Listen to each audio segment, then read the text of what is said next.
এই দেখো, পুজো তো শুরু হয়ে গেল। আজ বাদে কাল মহালয়া। তো আমাদের ইন্দোরে পুজোর লাইট এখনই জ্বলে গেছে। ঠিক আছে, গেছিলাম। আমাদের যেহেতু শনিবার, আমি উপোস করি, শনি মন্দিরে পুজো দিতে যাই, পুজো দিতে গেছিলাম। তো পুজো দিতে যখন যাচ্ছি, দেখলাম এরম রাস্তায় লাইট জ্বলছে। তো খুব ভালো লাগে দেখতে এগুলো। তো তাই আমি সীমন্তকে বললাম, সীমন্ত, পুজো দিয়ে যখন ঘরের দিকে যাব, একবার আমাকে এখানটা ঘুরিয়ে নিয়ে আসবে।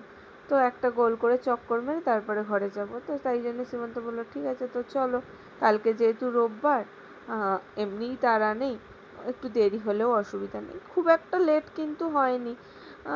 তখন 11টা, সাড়ে 11টা মতো বাজে, 11:40-50 মতো বাজে। এই দেখো, এই একটা যে স্টেজ দেখালাম, সেখানেও কিন্তু ডান্ডিয়া খেলা হয়। এই সামনে আর এক জায়গায় ডান্ডিয়া খেলা, প্রচুর জায়গায় ইন্দোরে অনেক মোড়ে মোড়ে ডান্ডিয়া খেলা হয় বাঙালি কলোনিগুলোতে, মানে হিন্দুদের এলাকাতে বেশিরভাগ জায়গায় হয়।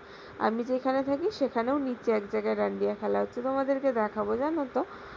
এই দেখো, বলছিলাম না, এই একটা স্টেজ, আর একটা ওই দিকেও স্টেজ আছে, হয় ওইদিকেও। যাই হোক, কালকে মহালয়া। আগে মহালয়া কত আগ্রহ ছিল, এখন সব যেন সময়ের সাথে সাথে সব অন্যরকম হয়ে যাচ্ছে।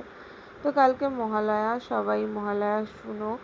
আর সবাইকে জানাই শুভ মহালয়া। সবাই ভালো থেকো, সুস্থ থেকো। আবারও দেখা হবে কালকে। টাটা।